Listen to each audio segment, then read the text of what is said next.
Welcome to Guide Guru. We hope this video helps. You'll start with two prerequisites. Update WhatsApp and confirm your device has biometric unlock configured. Once done, open WhatsApp and tap Settings, then Account, then Privacy. Don't pause. This is where you enable the app-level lock. You're moving directly to the privacy controls so you can set the lock now.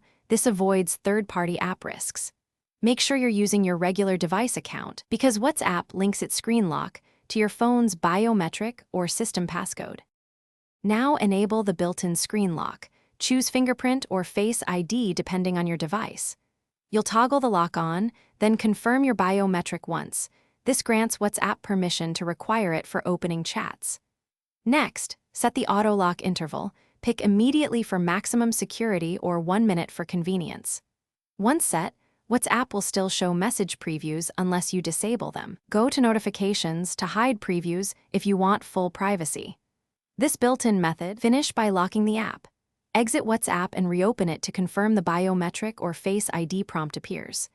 If the phone's biometric won't authenticate, use your device passcode as the fallback and make sure your system lock is active. WhatsApp depends on that. If the lock doesn't engage, update WhatsApp, restart your phone, and re-enable the screen lock setting.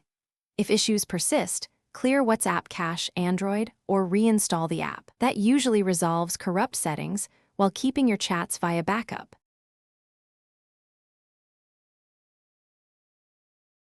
Thanks for watching.